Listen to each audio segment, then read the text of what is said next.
Beberapa bulan yang lalu, Bosman sudah mengatakan bahwa perang melawan globalis ini masih panjang, masih lama dan memerlukan daya tahan atau endurance yang panjang. Menghemat tenaga, menghemat amunisi, dan cerdik merupakan langkah yang dibutuhkan. Bukan pinter loh ya, cerdik. Pinter itu bisa hafalan di sekolah, itu pinter. Mengikuti ilmu yang diberikan oleh guru, oleh dosen di kampus, itu pinter. Kita sekarang juga pejabatnya orang pinter semua. Saking pinternya cetak uang dibilang inflasi. Ngutang asing itu benar, bergantung dolar itu benar. Lalu kerjasama dengan negara komunis yang penuh tipu daya dibilang benar. Dan bergantung pada investasi asing itu benar. Dan genre berpikir begitu saat ini berkuasa mutlak mengatur negeri ini. Jadi yang di atas tinggal gampang, cuman bagi sembako sama kunjungan-kunjungan. Itu pinter pejabatnya namanya. Pinter minteri atasan, sama pinter bodohi rakyatnya. Sementara yang dimaksud cerdik di sini adalah street smart, orang yang memakan pengalaman hidup yang keras, makan jalanan, terantuk-antuk hidupnya, namun mantulnya lebih tinggi dari jatuhnya. Di atas orang cerdik ada lagi orang bejo atau orang beruntung. Nah, lebih enak lagi gabungan keduanya sebagai pemimpin. Sudah bejo, cerdik lagi, itu baru pantas jadi pemimpin yang mengatur perang melawan globalis cabal. Oh iya,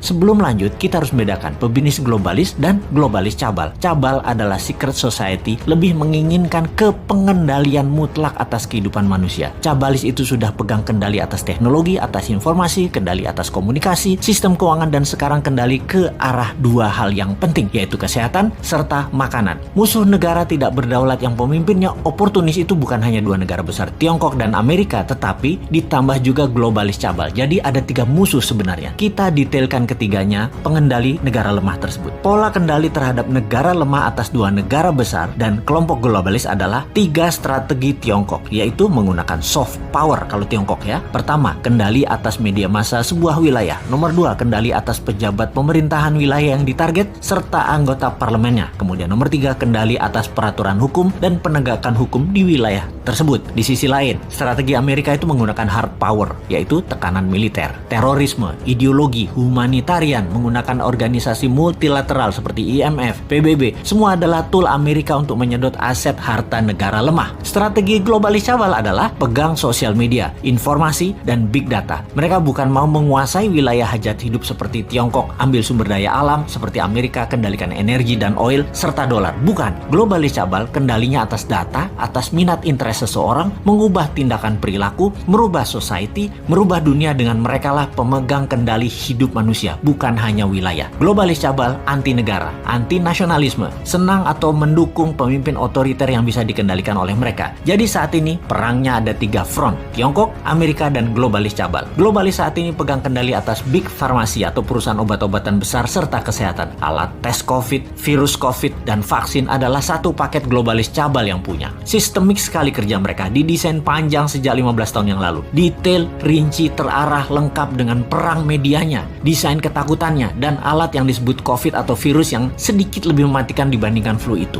Bahkan vaksin buat para petinggi big farmasi atau elit globalis cabal beda dengan yang dikasih ke masyarakat. Pastinya yang di masyarakat itu mengandung merkuri.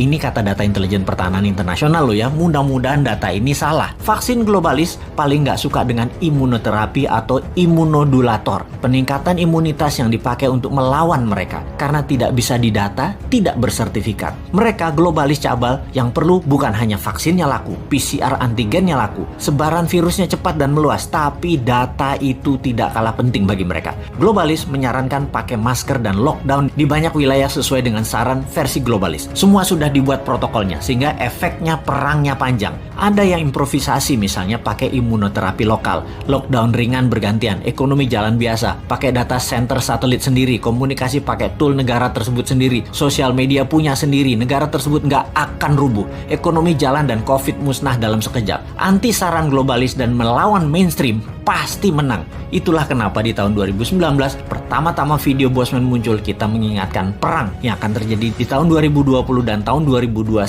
dengan akhir kalimat bertanya, sudah siapkah Indonesia? Untuk apa? Untuk punya Google sendiri, punya Facebook sendiri, punya satelit komunikasi sendiri, punya data center sendiri, punya Twitter sendiri, punya TikTok sendiri, punya begituan deh. Ini kira-kira maksudnya. Hanya di tahun 2019 awal tersebut kita menginformasikannya pelan-pelan, muter-muter bersanepo gaya bahasa pengandaian dan indirect language. Ternyata nggak paham gaya bahasa beginian. Jawa Timurane bosman metu tak sikat pol saiki. Faktanya perang pandemi ini panjang, 2025 baru bersih. Dan bukan karena virus solusinya, tapi natural herd imunitas solusinya. Terpapar banyak dan sembuh pakai imunitas diri sendiri, dibantu booster multivitamin dan mineral. Kemudian perang apa lagi yang akan terjadi? Yaitu perang cuaca atau climate war. Sudah sejak tahun lalu dimainkan. Dan kalau yang ini Rusia ikut bermain. Selain globalis cabal Tiongkok dan Amerika di belakangnya negara sekutu, terutama G7. Mulai nyadar sekarang di mana-mana hujan juga banjir. Kata-kata puitisnya adalah bagai hujan di musim panas.